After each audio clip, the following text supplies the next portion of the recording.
Fussies and gentle fussies, welcome one and all to a glorious episode of the Unhinged podcast. I am here today with my co-host, Hermes. She is insufferable as always. She literally yapped for like an hour straight before we started recording. She does what every woman dreams to be able to do. I know. I wish I could see like how many girls have tried to yap at you like I yap at you. I really do. Unfortunately, we are locked into this content situation. Content situation is insane. We tolerate her. She tolerates us. It's a glorious symbiotic relationship. You know, I'm still caught up and hung up on the fact that you missed the opportunity to be like, nobleman and noble woman. I think you dropped the ball there. You should have went with that route. Why would I do that? Because we were talking about etiquette. You literally were telling me to fuck myself elegantly or eloquently. That's the word I was looking for. I only tell women to fuck themselves when they deserve it. I am not a misogynist. That's not what I'm trying to say. But what I am trying to say is, as an advocate of gender equality, I am very polite when I tell women to fuck themselves. Women should be able to fuck themselves like men can fuck themselves. As a feminist myself. Oh God. All right. Anyway, today we are talking about the absolute downfall of modern audiences. There's a bit of a meme in society, and that is the fact that modern audiences think that they want their content to be dog shit, but in reality, no one watches the content, and therefore it all dies. That's right. I thought we were talking about storytelling. What do audience? The downfall of storytelling. Yeah, there we go. Rebranded live. Yes. So I actually have a very interesting insight in regards to the actual good modern storytelling. But I don't want to go through all the ages. I didn't want to start with all right, so it starts off with the Bible, and then we move forward in time, all right?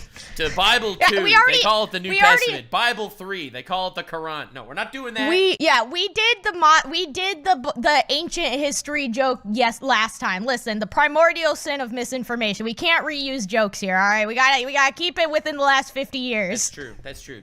So basically, there's a lot to talk about because stories are told in many different mediums. They are told through word of mouth. They are told visually. They are told in all forms of facets. On slabs. Paper.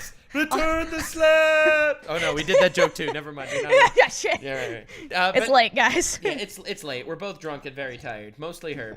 Anyway, no, she's drunk. I'm tired. Just want you to understand. Yeah, at the same time. The dynamic. Together. Here. All right. Right next to each other. So to everyone in the comment section that's shipping us, you are literally wishing this is a death wish. This is dude, what's the Harry Potter prophecy? It's neither can live while the other survives. It's dude, I want him to keep doing it. I want him to get more intricate with it. I want whole fanfics. I want full mangas. Don't tempt them. I want the whole community to get completely invested in the Hermes Nux Taku saga, and then it will make the inevitable betrayal, my backstabbing you, it will make it so much sweeter. The whole community will be shattered. They will dedicate a whole day to it, and there will be moments of silence had. Yes, encourage the ship, sail the ship, minions. So anyway, storytelling. There are many different ways to tell Speaking of storytelling. Yes, many different ways to tell a story. Through anime, through animation, through manga, through stories, through books. And honestly, I think a truly good story will transcend its medium and will always just succeed, no matter the medium, because it's just a good story, and people like a good story now and again. Now, I will caveat in that as well and add, I also believe that story is involved in art in the way that somebody draws. Yeah, but I mean drawing, in the art of drawing, in music and dance. I think movement, I think pretty much everything can have a sense of story to it, and it can kind of tell its own story based off of essentially anything: written word, movement, sound, all of that. Anyways, continue. Now, the crazy thing is, I think the major flaw in a nutshell when it comes to the modern audience You mean a watermelon shell? What? Where did that come from? We're not on that. That is over. That is 2 weeks old. We are absolutely. Oh my fucking God. Can you please get a dose of post-Nux clarity for a second? I did. That's why the watermelon exists. So, the watermelon seed scandal. You try watermelon seeds and you'll tell me that they're actually good, okay? I'm telling you. You haven't tried them. You cook me up some watermelon seeds and I will try them. Seeds. You eat them raw? You literally just eat them raw out of the watermelon? I go to the store and I buy a bag of them. You go to the store? Oh my guys, podcast is ended. We're done. It's too much for me. He touches grass as well. I can't handle this wombo combo. I'm having an existential crisis right now. Dude, the question isn't if this podcast will come to an end in the very near future. It's how near in the future will this collapse. Can we get a poll running? Oh, mods, can we get a poll up, please? I need to pull a Daily Wire and just replace you with, like, your best friend. Anyway, that was too niche of a reference. Anyway, the point is, in the modern audience conundrum, that just happened this week. It was pretty crazy. But we're not, was that thumbnail? We're was not that the talking thumbnail I about saw of you? slop. Yes, but we're not talking about nice. content drama slop. We're talking about the vandalism of art and how We're in talking the modern about day, elegant slop. elegant slop. Yes. Elegant. We're talking about slop with classical music in the background instead of with like, fucking meme songs. None Can of we that have shit. Beethoven? Can we have like signs of Beethoven rolling in the background? Yeah, 100%. Anyway, Yeah. Anyway, the point that I'm trying to make is I feel like very many people today feel like when it comes to making a story, the focus is so much more in regards to hitting the right checkpoints so that in the greater social media landscape, it's accepted as opposed to actually trying to tell a story that's worth telling. And Absolutely. So again, this is not shitting on gay people in stories or whatever, because Arcane is a masterpiece and there's gay people. It has nothing to do with the fact that there's gay people, but when gay people becomes a box that you need to check off to include in your story, or else you're not willing to write it, then ultimately the story kind of gets dumbed down to cramming in as many random social media gimmick virtue signal points instead of actually trying to tell a good story, which is why I think so many stories just feel so fucking tiring right now. I mean, I absolutely agree with that. I think tiring is such a big way. Quite frankly, I kind of wish that there wasn't this whole like rating system or anything there, because I do think I made this comment a little while back in a conversation I was having with a friend of mine where I was like, I wish that anybody who's involved in some kind of game development or story, I wish that they just weren't allowed to be on social media. I want them to lose their rights to ever touch social media, because not for any like really bad reason or anything, because I think people are drawn, like when you create something, you do want to see what the world thinks of it, right? Like no, I don't think the crazy thing is, no, first of all, you're correct. Everyone definitely wants feedback on the art that they create. Yeah. But people are such pussies.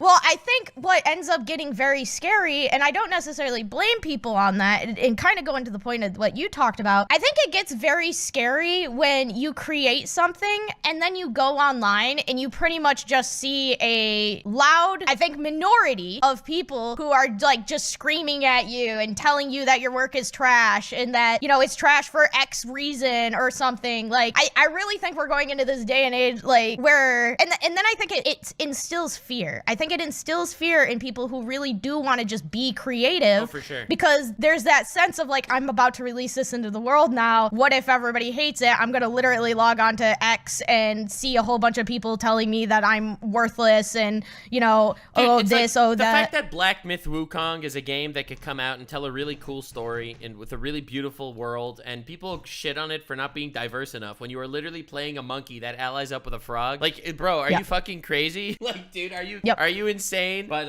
and people are scared of that. People are scared of their own shadow, and cringe. Yep. And yeah, I think, and I do think it's twofold too, because I think the shareholders always, like, all these big corpos have like all these IPs, and shareholders are obviously always thinking about the money, so they're thinking about this. But I do think it also like drops down to an individual level where I just think people are scared a lot of the time. They're like, if I express something dark and gritty or something cruel, somebody's going to label it like, especially with how diverse the like woke and anti-woke community are, right? Like, it's literally just like Berserk, right? Berserk is the story that I think, since we're talking about the low points of storytelling, we got to talk about the high points of storytelling. Oh, we'll get to that too, have baby. Have you ever read Berserk? Yeah, you know, you're gonna hate me.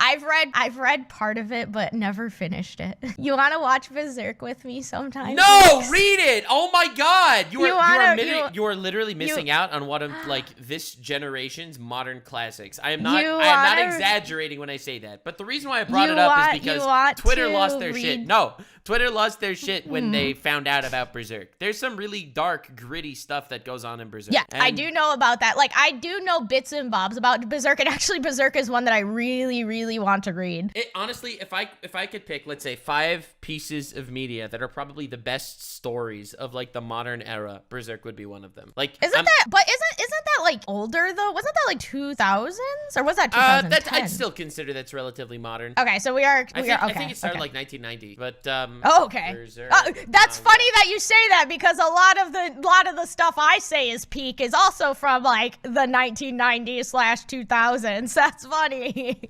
Well, the thing is, it's hard to say, because when people talk about it started in August 1989. That was pretty close. So when people discuss classics, people discuss stories that are hundreds of years old. But I think the classics of this generation that will last 100 years and be a masterpiece in 100 years, I'm thinking Berserk. Yeah. Like it's truly you're gonna have to read it to me for a bedtime story someday. Oh my gosh. I can only deal with speaking to you for this long. Okay, I can't imagine needing to speak to you for more hours than this. I know, he tries so hard. Like, I am such a guilty pleasure of his. He's like, stop talking to me, but then he keeps listening every time I keep talking. Well, it's kind of adorable. It's literally impossible. Like you've managed to You're transcend reality. I am so enthralling and captivating that as long as I open my mouth, you stay and listen. His only hope is to avoid me altogether. She doesn't realize that the real reason why I'm doing this podcast is so when Dr. Sigmund Freud wakes up from his long coma, he will be able to see narcissism purely captured for anyone's entertainment. I cannot wait. Isn't there like actual YouTube psychologists out there? I would love to see them do a breakdown of me. Dude, if any of you are out there, I will literally... Bro, would you like to be on the podcast? Some YouTube psychologist drops like some 47-page manifesto on your ass. Yeah, they're just sitting there watching. They're like, oh my gosh, do you really feel that? Yeah, dude, do you really feel this way? Oh yeah, no, that's no problem. I have never seen the id completely supersede the ego. You know what's really funny? You know how people say the words, this is totally off topic, but you know how people will say the phrase, I don't care? But like they generally say it in a way where they actually do care. It's like out of spite and stuff. They're like, I don't care, but they actually do have negative feelings towards whatever they're talking about. When I say I don't care, I mean an absolute state of apathy. And it throws off, it's so funny to me because it throws people off so hardcore. They're like, oh, so you're so angry about this? I'm like, no, I don't care. And they're like, so it bothers you? I'm like, no, I don't care. Very impressive. Very impressive levels of apathy. Very cool. Yeah. We all aspire to reach those levels of apathy. No, you don't. Don't do it. Don't do it. Don't. You lose yourself, guys. Don't do it. You become unfixable. Yeah, but anywho, in that... Are you giving me a theme song at this point? We should. You literally are like a fucking ball of narcissism. It's insane. Like, it's absolutely insane. Imagine, you don't understand. we just have a soundboard. Talking to you literally devolves into you talking to yourself about yourself. Like, you have a full-ass conversation with yourself about yourself. Yeah. Have you seen my streams? I can do it for an hour. It's awful. It's crazy. I mean, your content's entertaining when I'm not there. And when I'm not personally suffering. But I'm sure you're never there. Hermes, I politely ask if you to stay on topic, please. Okay. Wait, where were we at? Storytelling. This is the topic you pick. You pick this one, okay? Yes. And you're talking about yourself. But you were talking about Berserk. I thought you were saying more about it. I was talking about Berserk. I can't talk about Berserk to someone who never read Berserk. I know, that is really a struggle. Well, I don't know. Maybe we're gonna like spin it or something. Okay, fine. I'll take the floor. I do absolutely agree over the fact that, so my perception of it is going to be like within the last 50 years. Obviously, we all know the classical hits and everything, the Beethovens, the Mozarts, the Shakespeare's and all that stuff. We all know that stuff, maybe, hopefully, oh gosh. But I'm gonna just say the last 50 years. Famous writers like, Shakespeare, Mozart.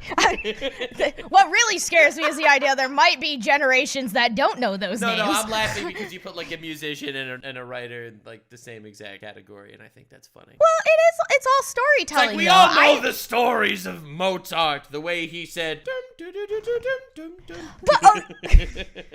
no, like legitimately, I do think that story isn't just confined to written words. No, obviously I don't think it's I don't think it's just that. I think, which kind of goes into a point that I really want to make, that I think a lot of games specifically and potentially movies are suffering from. You know, honestly, what I would argue is a very interesting form of storytelling in general. Speaking of more esoteric storytelling, now that we have people like YouTubers, like people making content, our content is kind of a story in its own right, because we are characters in our performance. We aren't exactly who we are in real life. We are to some extent putting up some sort of show. Like, for example, the ballad of this podcast is about a girl who's trying so hard to riz the man that she so looks up to no avail whatsoever. And it's a bittersweet tragedy of someone who will consistently keep trying again and again and again to make herself look valued in his eyes, but he will appreciate her as a comrade, but never as anything more. It's somber. This is what we call the tango of deflection.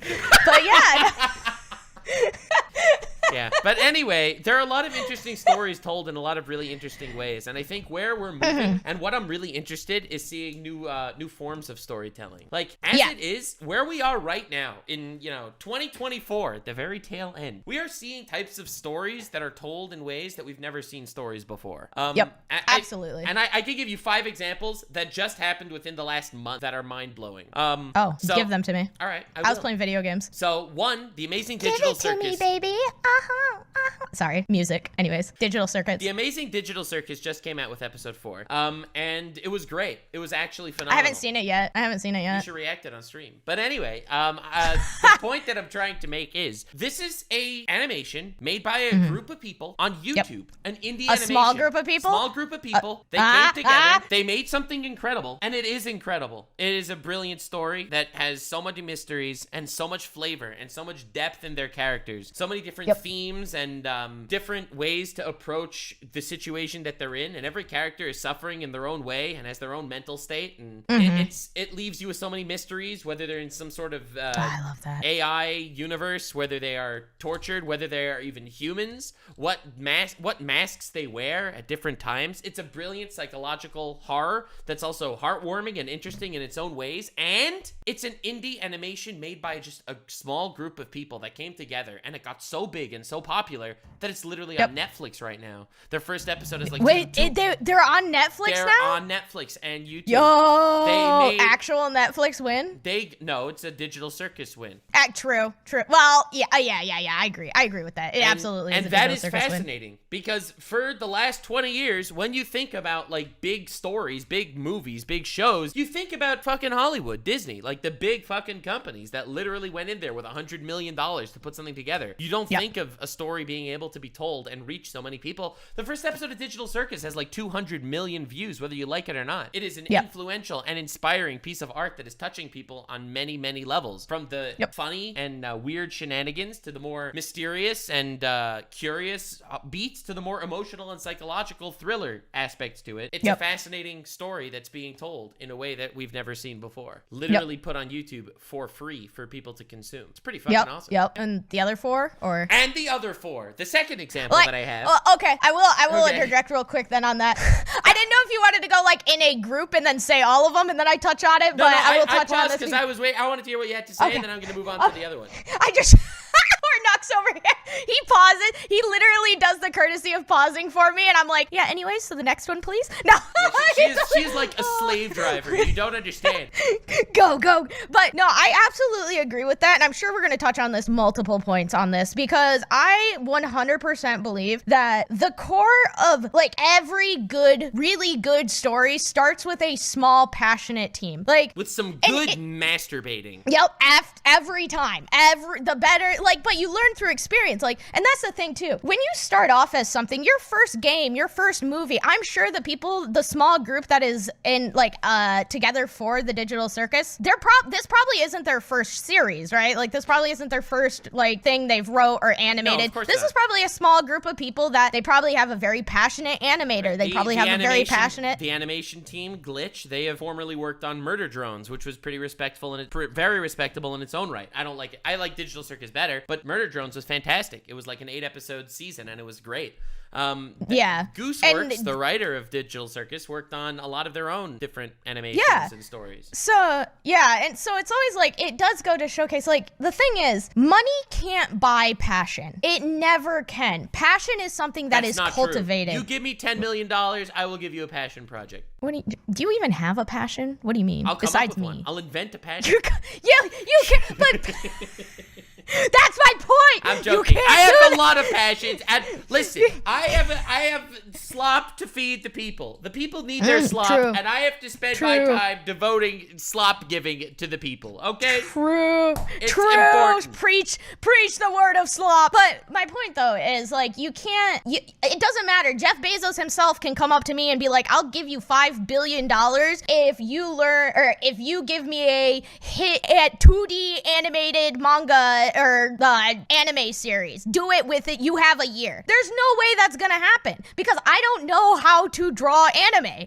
I don't know how to. I could write, but I can't draw an anime, and there's no amount of money in the world that would be able to fast track that process of me being able to learn how to draw, learn how to animate to a degree. You're coming to this from the perspective of skill, and I'm not even talking about skill level. You can have the most talented fucking people in the world, but if their heart's not in it, they're just gonna make shit. Well, that's why I'm saying a lot of the time skill is cultivated because of people's passion, and I gotta respect the Japanese animators literally working 48 hours a day to come up with some of that shit. My heart bleeds for them, but there's some real beautiful shit coming out these days, and we gotta respect it. Yeah. Do you want to hear the second of the 5 things? Absolutely. Continue on, my friend. So the second of the 5 things that just happened that I think is very cool and telling to a new direction potentially in media. This one's on a much more corporate level. Have you heard of the Amazon Prime show Secret Level? I've heard of it, but I have no fucking clue what it's about. Okay, so wait, is that a Warhammer great. thing? It's not great. You're close. So Secret Level is it's like a 10-episode show where each episode focuses on like a different game world. Like they have one for D&D, they have one for Pac-Man, they have one for Concord that's coming out, which is pretty hilarious. I hope they just announce Concord and they just don't release it. I think that would be just very on the nose.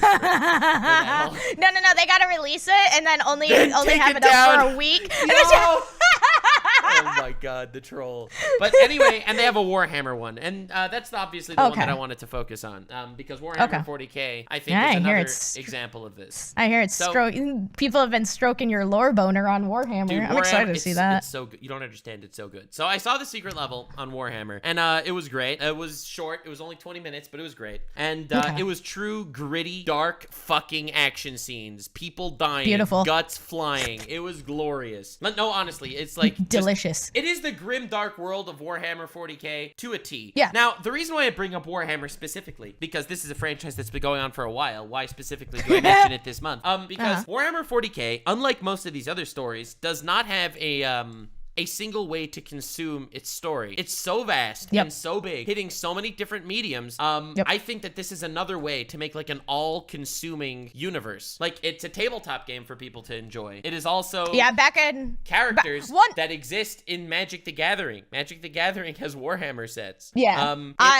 Me as a glorious 5,000-year-old blah blah blah blah yada yada. I remember it was so cool. Like back in the like D&D days and everything like that. Which again, D&D is still going strong and all that stuff, but like back in the day when gaming wasn't so mainstream and it was kind of far more niche and everything, I actually had a lot of friends who did Warhammer 40k stuff. I didn't have the funds to be able to afford that kind of thing, but I always found it extremely riveting. I loved listening to my friends just talk about, like, they would talk about like the figurines and how they'd paint them, and like they would talk about these stories and the lore of this world. It was all like really Greek to me, and to be fair, it really still is. But like, look, just the joy that like those things, like the figurines, like you're right. Like I don't even know if it's. I'm gonna keep going. Yeah. Warhammer 40k has multiple games. It has multiple shows that are being worked on. For example, Secret Level was just an example of one that just happened right now. But currently, what's his name? The guy from The Witcher. The guy. Toss a coin to your Witcher. The guy. Henry Cavill. Henry Cavill. There Henry Cavill. So he's this actually is where working. I need you. I'm really bad with names. he's actually working on a Warhammer 40k TV show project, like officially, and this is super exciting because that dude's a huge nerd. And he is the a good huge news nerd. is, I'm literally, this is the glass half full moment. Since Netflix, in its modern audience's plight, fucked The Witcher sideways, up and down, spit roasted that bitch. Henry Cavill got so burned that he is taking creative control and liberties for the Warhammer show. It needs to pass his checks. This is such a huge dub. Witcher fans, you died so we could stand on your corpses. We rise of the nerds, rise. Dude, are we walking into an era where literally nerds are gonna take, like, they're gonna walk in, they're gonna literally bust down the doors of Corpo America, and we're like, dude, but okay, the thing is, Corpo America lost. They lost. The soulless husks lost the game. Every show that they're making on big IPs are flopping because they're marketing them to modern audiences instead of actually creating something good. Now, Warhammer 40k doesn't only have multiple video games and shows in production and figurines and cards and story and YouTubers, like thousands of YouTubers talking about them, dozens of YouTubers with full careers just talking about Warhammer 40k. There are 400 novels in Warhammer 40k. New novels come out every month. It is holy cow, every month. Every month there is a new novel or more than one. From different perspectives. There are novels from the Necrons' perspectives, from the Orcs' perspectives, from the Eldar's perspectives, from the Tau's perspectives. There's thousands of different stories of different human characters. Humans that were tainted by chaos. Humans that weren't. Humans that lived in the 41st millennium. Humans that lived in the 30th millennium. There are so many different stories and timelines that are constantly being evolved and explored every single fucking moment. The world of Warhammer is so alive because all it needs to do is retain its major theme of grim dark grittiness, and it can consistently and constantly build on itself to create such a infinite sprawling universe with so much curiosity that goes into where this is gonna go. And finally I think people are seeing it because the secret level video fucking killed it. And it was just a fight scene. It was just like 4 burly space marines killing some goobers, and it was the greatest experience of racism I've ever had. Guys, dude, Nux's Warhammer phase is about you lore nerds. We about to cook hard. Dude, you hear how passionate he was in that speech? He gave a full monologue. It was so adorable. Podcast over. I'm so excited. Can we stay on topic, woman? You're completely right, though. Like, and that's kind of like the beautiful thing about all of that.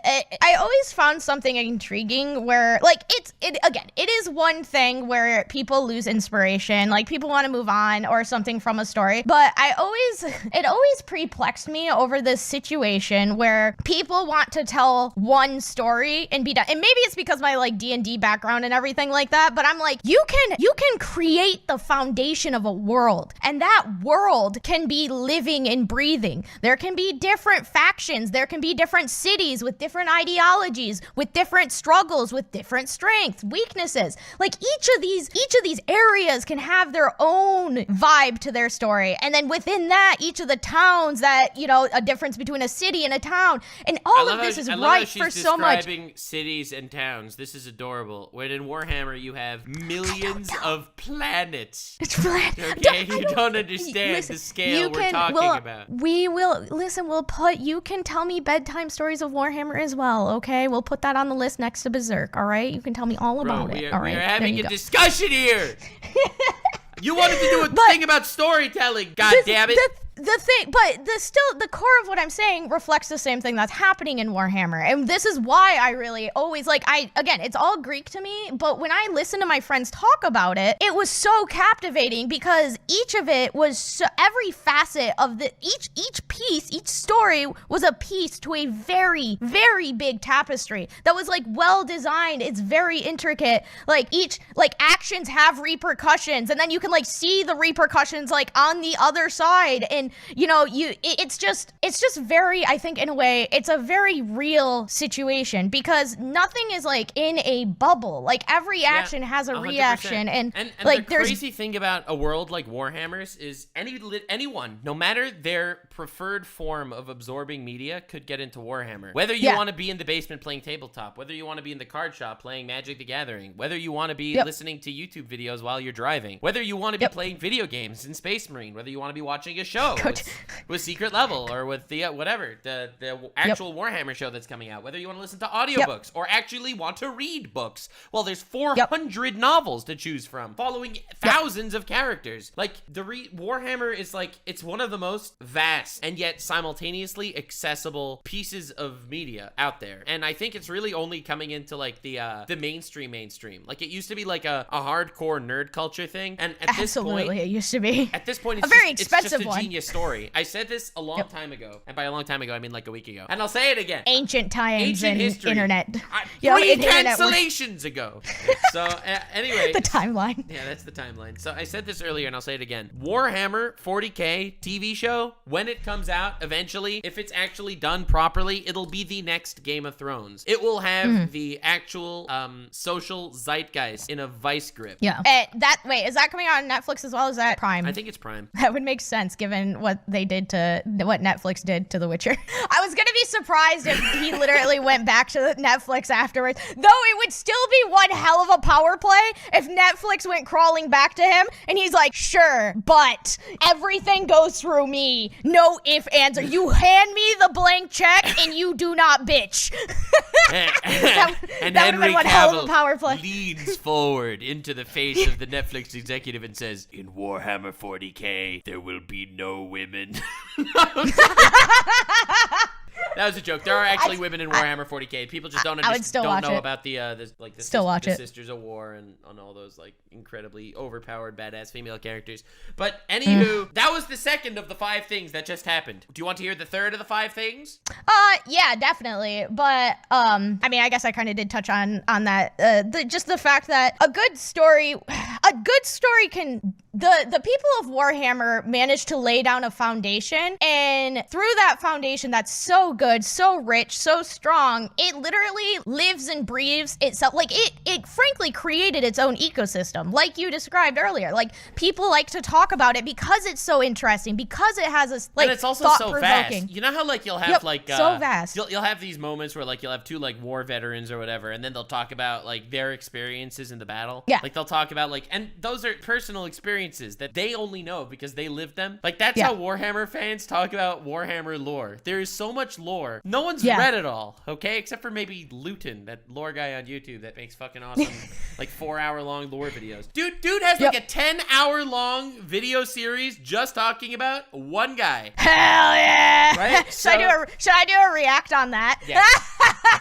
20 hours? You think I could push it to 20 hours? Yeah, you can do it. I have faith. But anyway, the point that I'm making is, like, it is personal because you play a faction in the tabletop or whatever, you will become more aligned to one over the other. You'll root for one over the other. You know, you'll have your favorites and your least favorites. I have my favorites.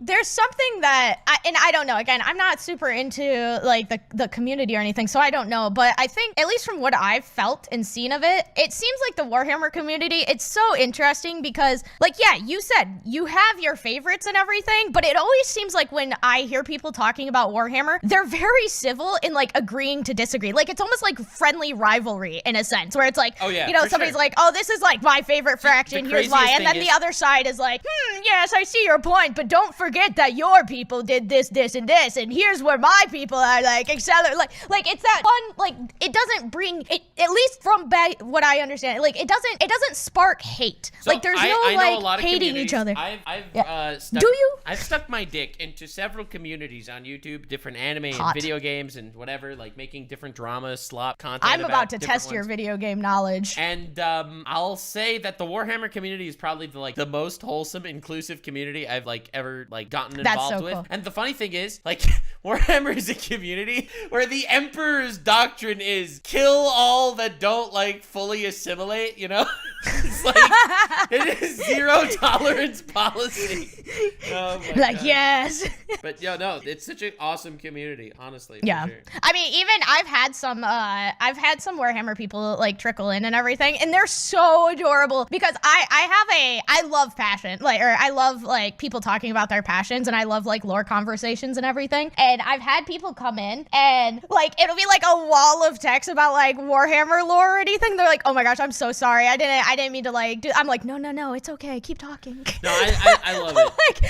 I love it. Like listening now, and the caveat is like, I don't like it when people like get aggressive if I can't actively pay attention, because at some point I do play video games. But like, it's just so cool to me, and because that's one thing I'm pulling from is the fact that I'll like see multiple people. Like somebody will start talking about Warhammer in my community, and then like somebody from a different like faction, and like starts talking about their faction, and then they start talking about like how their factions had started like intertwining in the lore, like how their enemies are like it's so cool like watching. It's awesome. I'm gushing. I'm gushing. It's awesome. It really is. It's a great community, and it's a great story, obviously, and it doesn't pull its punches. Like it tells the story that it wants to tell. It's not. Yeah, and I think gonna go like I think that's exactly. Yeah, I think that's exactly what.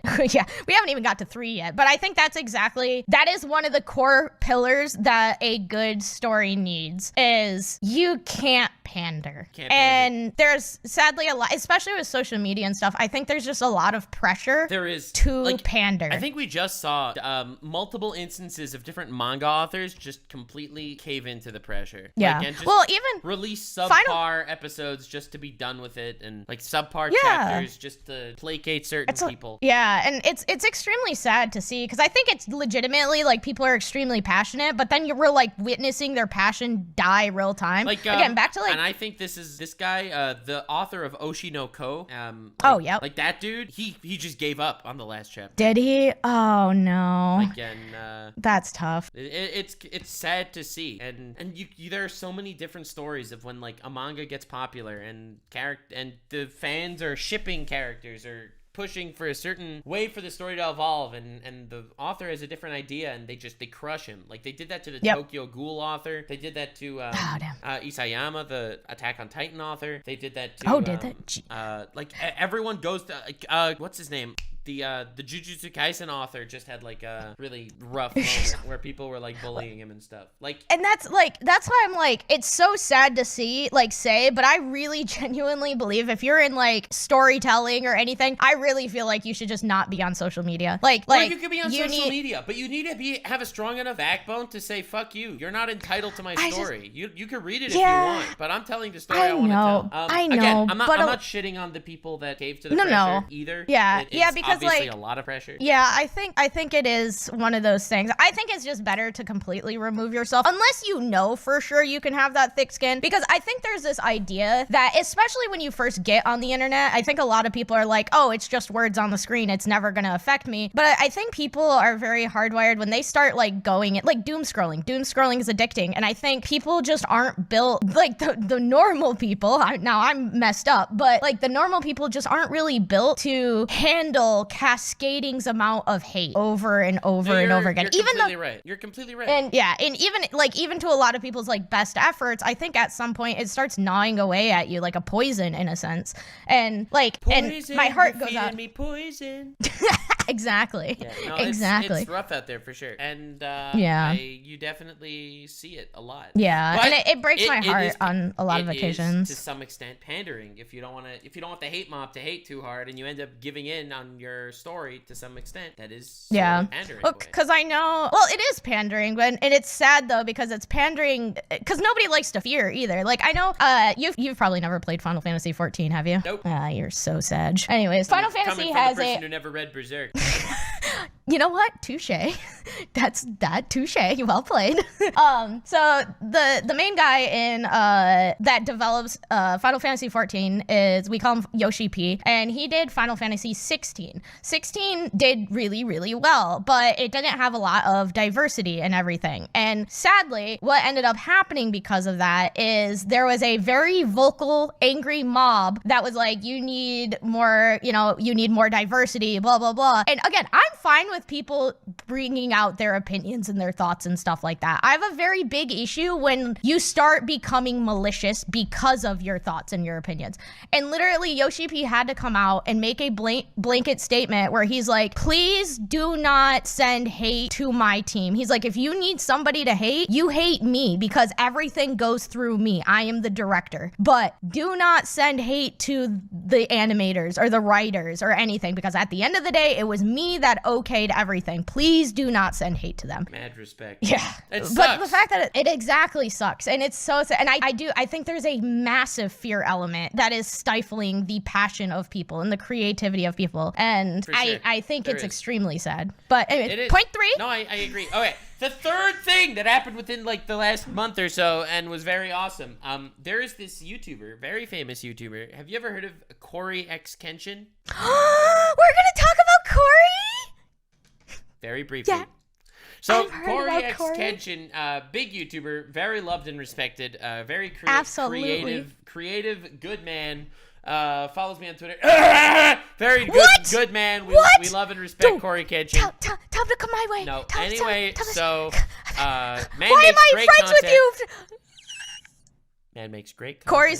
Corey's the reason I believe there's still a God. I'm not gonna lie. I'm saying Oh it right my here. God. That man is the embodiment of why I still believe God exists. Oh There you go. my I said God. it, internet. Aren't you literally Hermes, like a god? Yeah, of course. But I'm talking about like the other God. Oh, you mean like capital G? Yeah, capital G. Yep, absolutely. Yeah, no, I love Corey. Fantastic. Capital G for Corey. I think Corey is a genuinely good force on the world, for sure. But Yep, absolutely. anyway, he just came back for the first time Yes, in he like over did. a year. Yes, he did. Announcing, Did you see it? Did you see it? announcing his manga. Yeah. And, Is it going to be a manga and an anime, or was the anime just to announce the manga? from what I understand, he made this animated short, which looked fucking awesome. And my It looked imagination, amazing. my imagination is it's for a manga, and if it does well enough as a manga with enough of a fan base, they'll probably get it animated at some point. That's if I had to guess. But Yeah. we're living in a timeline where a YouTuber can do that. Yeah. That's fucking awesome. Dude, both the things, him and Markiplier as well. Yep. Like Markiplier going Yep. through and making his thing is doing, Yep. and like they have such good communities as well. Like I would be so shattered if there was ever a scandal involving. I think I would just give up on life. I would just lay on the ground and stare at the ceiling for the rest of my days. Like, they're so inspirational. They're always trying their best. They're always aspiring to like fill the world with their passion, and each time they get knocked down, they they don't get vile or vicious about it. They learn and they stand back up, and it's so inspirational. No, they are I'm so definitely inspired. two of like the most wholesome forces on the like YouTube world for sure. Yeah, I agree. Everybody's gonna be like, "Oh, Nux has competition now. She's simping over Corey and Markiplier." Yeah, no, we will never be a thing. Don't worry about it. It's okay. No, honestly, I know. literally send I know. her at someone else. Corey, if you want to take her off my hands, do a podcast with her. I tried. Fuck, man, that'd be incredible. Nux, hit me up. That You would said he literally follows be you. like Just a send win-win. invite. The only can tell person him- that would lose out in this deal is Corey, who would have to put up with You can send me his. You can ask him. You can tell him he can add me. No, You can. not telling him. No. I can replace you. not happening. It's okay. I mean, it's all right. you're driving so a hard you do bargain. want me. See, guys, he's all talk, but at the end of the day, he wants me to stay here. See this? I This will is so not cute. be utilized for my connections to big creators, okay? Wait, what? Why not? Why not, huh? I gotta use and abuse you somehow. Because I am not that good of a friend, okay? Oh, The damn, end. damn. Moving on. Damn. All right. But okay. So, Yeah. So, was there more anyway, to that, or? No, I just wanted to talk about the idea that instead of needing to rely on some big studio or whatever, or someone to make a name for themselves by creating something, someone could be a creative individual in their own right and literally just spearhead an entire situation themselves, like Corey, like Markiplier.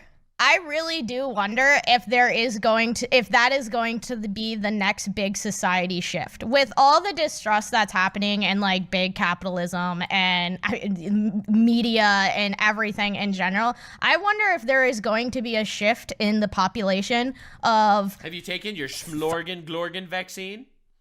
Yeah, true. I did. I sucked it down the other day. Oh, you didn't hear about that? The big pharma was telling me all about big Glorgan vaccine. I can't tell if you're being serious or you're joking at this point. That's a bad sign. Like, that just goes to show how shit the situation is when it comes to the fucking big pharma. Because I'm I'm like, that clearly was a joke, but the fact that you're saying it again, I'm like, wait, hold on, no, we're putting that aside. That's a different episode. But I do very much wonder if there is going to be a shift in society where, now, I think there is growing pains because I think there's big content creators that also exploit their communities. I think they're scammy. Really? I think they're scummy. You think so? Yeah. What? Yeah. My good Shocker. friend Logan Paul disagrees. Yeah, I bet he does. He asks corpses for consent before filming them. True. But I think there's also going to be a movement where, like, I think the other side of that pendulum is going to start coming out where people look up to, like, content creators like Corey, like Markiplier, and I'm sure there's others that, and like, these people are going to be inspired to do bigger things, and it's going to be completely funded by, like, the community. In a sense, the community will be the foundation, because at the end of the day, all this stuff at the end of the day has to be built upon business, like, builds these foundations. But I think communities are going to start becoming happier by investing their money into somebody that can do things that are, like, passionate. Yeah, I mean, at the end of the day, it all comes down to money, sadly. But yeah, so, like, you know, Markiplier's community is going to see him doing that. You say sadly, I disagree. I think there is something pretty beautiful about a financial incentive. A financial what? Incentive. Yeah? You just want to see people bathing in diamonds. No, I don't, actually. But Yeah. I do like the idea that you are rewarded for your hard work, where you are rewarded for actually creating something worth being created. I think there is some value to that, to be honest. I do think there's value to it. I just think that at the end of the day, I think... How many pieces of media do you think we wouldn't have if there was never the financial incentive to put it on the market? I mean, the flip side of that is... The flip side of that is you are literally wading through endless slop, endless garbage. No. That's the downside. I'm saying because, like, I think there's a lot of reward that happens when people just do a job well done. I think there's a lot of satisfaction. I think the problem is money is a necessity. So it's like you need money in order to have your daily life. Like, you need money for bills, you need money for food, you need money to take care of the things that, you know, matter and are important to you. So, like, you always have that financial incentive. But when it comes to, like, when I write a good story, or like when I do a D&D campaign or anything of the sort, like when I play a video game, like a good video game, I don't need money from that. I don't need my players to come to me and be like, here's $50, good campaign. I get excited and I feel fulfilled watching them get lost in, like, the worlds I create, and, like, the enthusiasm and the joy of all that. And so I think if money wasn't a necessity, I think that would be enough in a lot of circumstances. I'm not going to talk for everybody in that. I do think that is definitely possible to some extent, but, like, let's say money is not an Well, incentive, it's not. okay? It is technically not possible because we have financial obligations. There we go. There we go. In a perfect world. And the question hath been answered. If someone wouldn't be able to make a living off writing, then they would need to make a living somehow else, and they would not be able to have time to devote to writing. Again, I do think. Listen. Maybe we don't agree completely on this single area, but we don't agree on something? Say, no way. If you have to give me the options between capitalism and socialism, and those are the only two options, and there's no middle ground, I'd pick capitalism every day. I think, like, I mean, is passion really just considered socialism? Like, because No, I'm more along the lines. No, absolutely not. But socialism would fall down a route of, not necessarily needing the financial incentive to do anything, really. There would be no need to improve. There would be no need for people to actually, work hard or innovate. Yeah, and to be fair, like, money is also honestly, a passion for people. Just like, to be clear, I do think that the correct answer would be somewhere in between. You definitely need some sort of middle ground. The correct answer is always in between. It's always in the gray zone. There's never not according to Hassan. He thinks only socialism. Yeah, well, Some would argue it's because he's retarded. but I would not be one of those people. I'm sure you wouldn't, would you? No. But I think I mean, I'm pretty anti-extremism in any sense. Yes. I think a lot of the answers stay in the gray area, which has me hated by both extreme sides in many circumstances. But I think like because the nuance in all of that is the fact that money, first off, is a passion. Like it is. Some people are very passionate about getting money, but also there is a lot of jobs in this world, like fundamental jobs that need to be done that nobody is passionate about. So there does need to be financial money incentive. Is financial incentive because it's just there's a lot of nobody wants to. I highly doubt anybody's growing up wanting to clean sewages or any other really awful manual labor stinky job or something. You're going to. No one wants to be an underling at a business. The end. Yep, pretty much. You want no one. That's unfortunate. So, the unfortunate reality is no one wants that. But the also unfortunate reality is that most people are going to be at that point at some point in their lives. They're going to probably be there at some point, flipping burgers or doing some shit that you will hopefully be able to grow out of at some point because you need the money. And that sucks. That sucks. Yep. I love how we got onto this topic relating to stories. No, but I do think that there is, because stories, I think, do a really good job at tackling real life social issues. Yes. And I think what does better in regards to commentary on society? Some guy literally telling you society bad, waggles his finger at you, or a story that really gets you to think about it yourself and introspect and be like, yo, society's bad. A good story. Yeah, a good story hands down. I think art is so inspiring. Yeah, it can give perspective, it can get you to feel, it can put you in moments that you may never experience in your life, which can give you the perspective of sides you may have never considered in your life. It comes completely down to well-written story. Because in the problem with I think the modern day, well-written is subjective too, because there are some writers that I would argue are not super talented in regards to their writing abilities, but their ideas are so fucking good. It just sucks you in regardless. Yeah, that is very true. And I think a core feature of a well-written story or well done story in itself, because again, story can be transcendental, but I think it has a lot to do with understanding and research.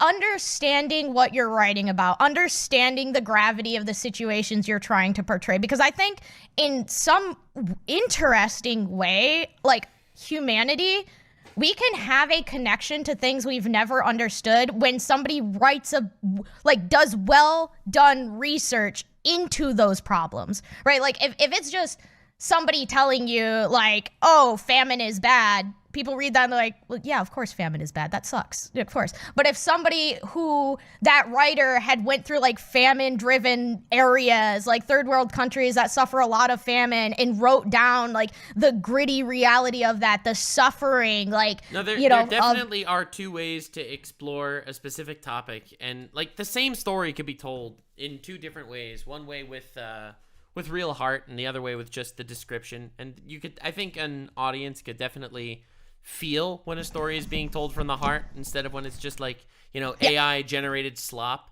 Oh gosh, that's gonna be a whole intro. Did you hear there's AI trailers or something coming out now, movies and stuff? Yeah, it's all gonna be shit.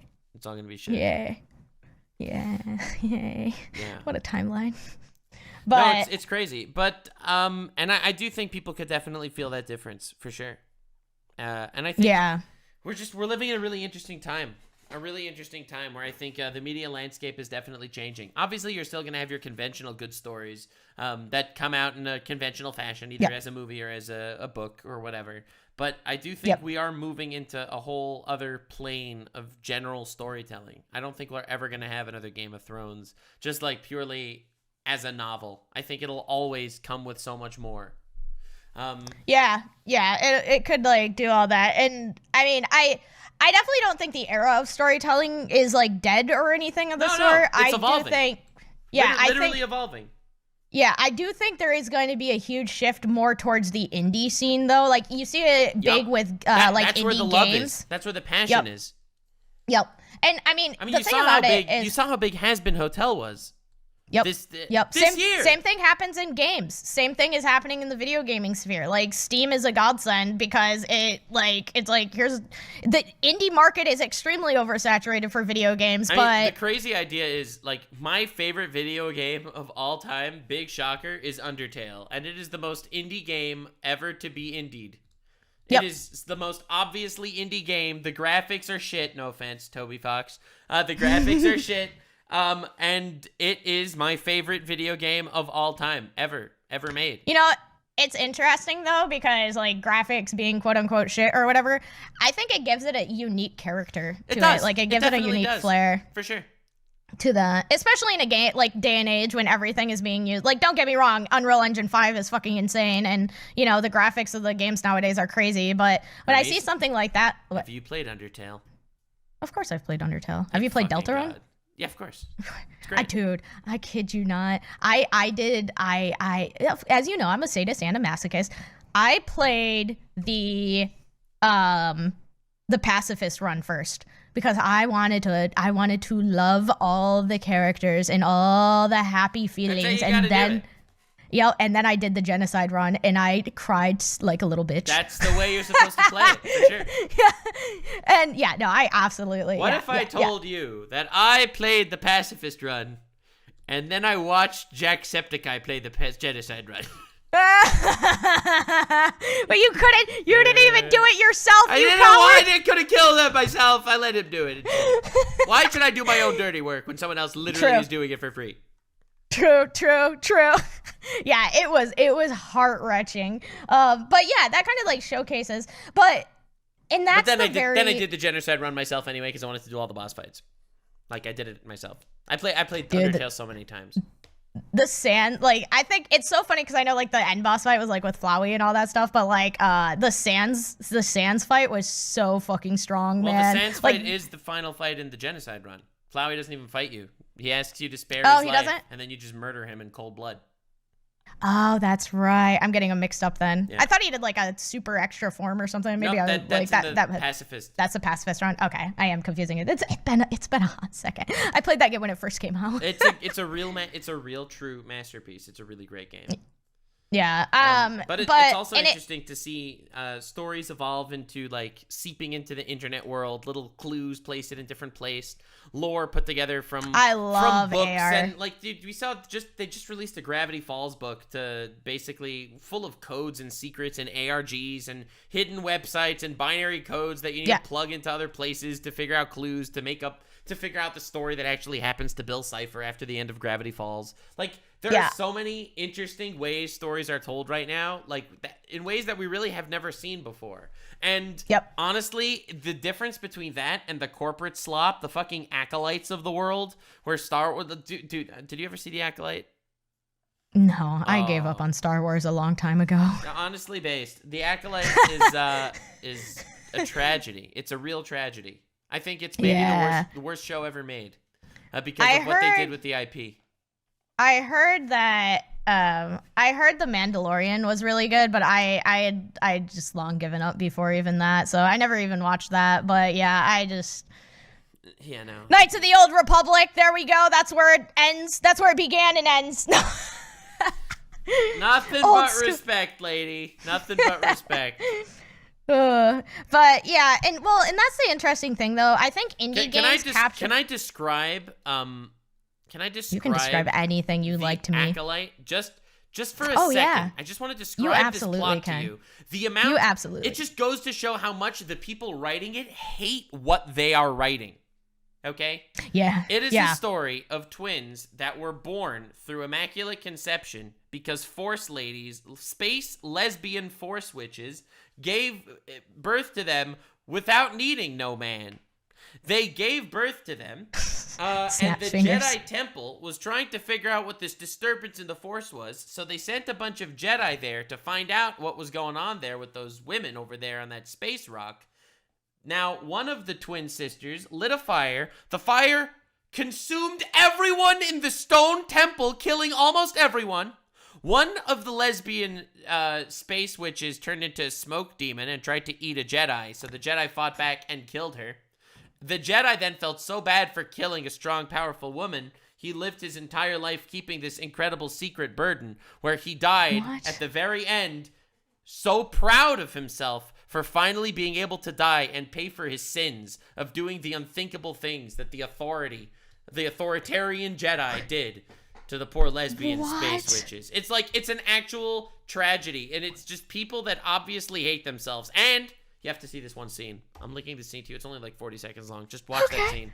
Watch that scene right now. I'm terrified. Okay, I'm watching it. All right, okay, I'm watching. To those of you that, you can mute me while you watch it.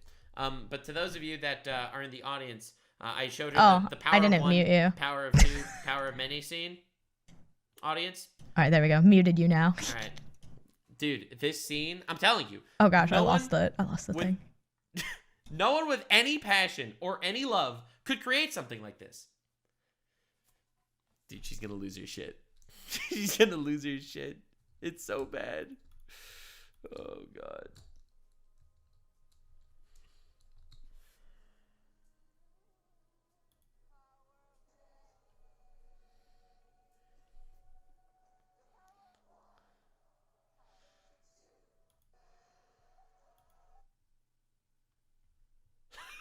It's so bad. What did I just watch? You just watched a cabal of space witch lesbians impregnating each other with the Force. Wait, what? That was the sex scene? Something like that. It's the lamest power of one, the power of two, the power of many. Hold on. I'm probably, oh dude, the comments are probably gonna be full on this one. What wasn't Star Wars lore, like, what does this have to do with the Force? What? You want, I literally gave you the Clips Notes here, but do you want me to make you cry? The space witches renamed the Force as the thread, and it works differently now. They rebranded the Force? Bro, dude, I'm telling you, like, I shit you not. This is a story. I am so sorry. This is a story written by people that hate the source material. And I am so sorry. And have an agenda to push, and it's fucking awful. I am so sorry, Star Wars fans. Bro, dude, honestly, holy cow. Dude, I'm just saying. Me, in my Space Marine battle armor, upon the hill of a good fucking show, looking down at the Witcher fans and the Star Wars fans whose corpses lined my path. Yeah, no joke. Like, yeah, because when I played Star Wars, when I was into Star Wars, it's even worse. It's even worse because, you know, I assume you watched, like, the old Star Wars movies? At least a long time ago. So Anakin Skywalker was the chosen one, right? He was like overpowered and shit. He ended up becoming Darth Vader. He was like super powerful. One of the major gimmicks in the Star Wars lore is that he was born through immaculate conception. He had no father. That they managed to like impregnate his mom with the Force. Like, and he was like supposedly the first, the chosen one. He was like the obvious Jesus parallel. To Anakin. And here you have twin girls that happened 100 years before Anakin, because that's when this takes place.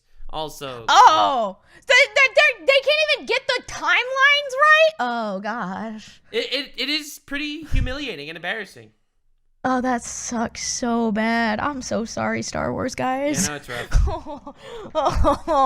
It's truly brutal. Truly. All right, so as far as I know, Star Wars ended after Knights of the Old Republic. Got it. But anyway, we don't have time for my other two things, it seems, because we're running low. But I'll be quick. I do think that the Vox Machina is pretty awesome. It's a show that came out based on the a D&D campaign, Critical Role. Critical Role. Which is such a cool concept. Like, there's just a bunch of buddies. They got together. They made a D&D campaign. It became a show, and people love it. Like, that's fucking awesome.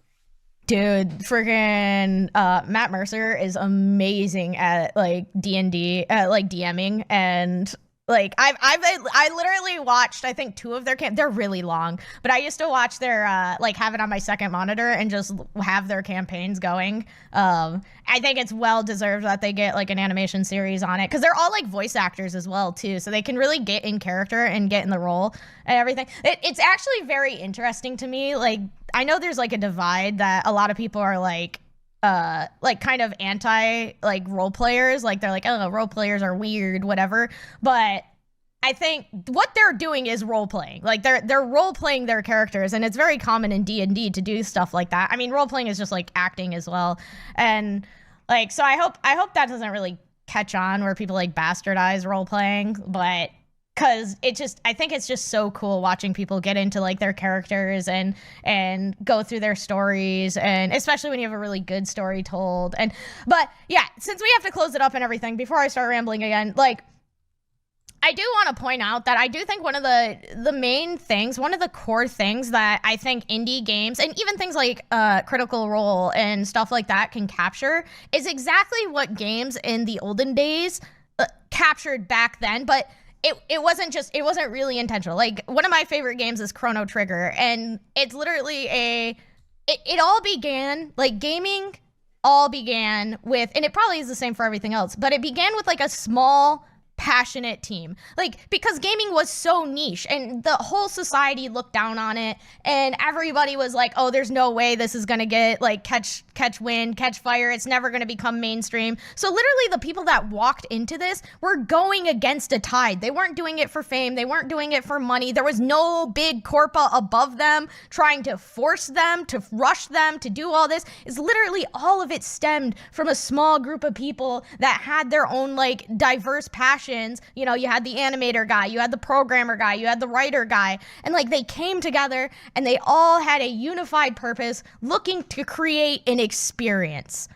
Yeah. And that's what it was. And then it's like like, of course, then it became mainstream because a lot of people were like, oh my gosh, this is so much fun. Like, you know, and then, you know, capitalism came in and looked at it and was like, oh, this can make a lot of money. And then the problem is, they came in and they thought that they could replicate that with money, but you cannot speed up time. Look at what happened to Pixar. Pixar died. It used to actually crank out the best show of the year, the best movie of the year every year for like 10 years in a row. And then Disney bought it, and it just became like a completely soulless entity. Because you can infinite content, bro. Infinite content.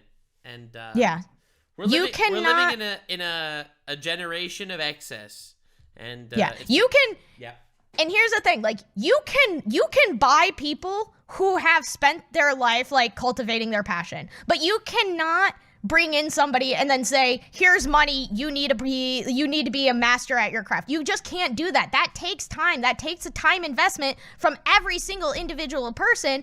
And the thing was, like companies don't want to spend, like, the people that are very good at what they do, like the top tier artists, the top tier writers, the top tier like programmers, they know their worth because they've spent their lifetime. They know that what you're buying is their lifetime of work poured into their craft. Yeah. That is what you're paying for. And companies are like, if you look at just so Elden Ring is one of the best games ever made. The story in Elden Ring is brilliant. The way it's hidden and the way it's told is fascinating.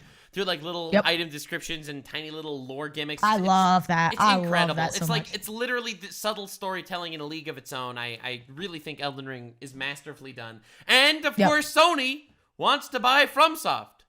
Like, of course they do. Obviously, but that's the inshitification of media. Modern audiences, I do have to tell you all, thank you so much for taking the bullet on The Witcher so that Warhammer sorry. No, but anyway, that's been our 69 minutes for the episode today.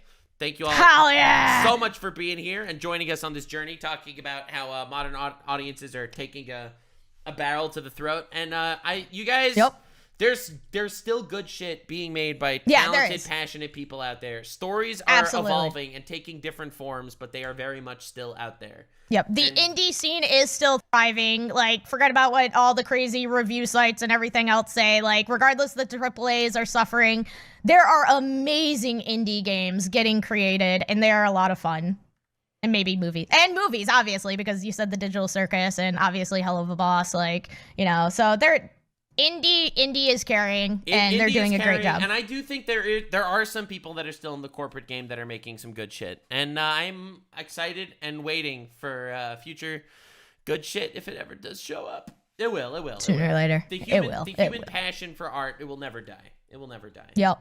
But exactly. Anywho, thank you all so much. Once again, it's been me, your host, Nuxanor. I do slop. This is Hermes. Check her out. She makes wonderful horror content. And he also does literal week off without needing to even think about Hermes. Wait, what? Wait, what do you mean you have a week off? I don't need to talk to you for a week. What? Dub.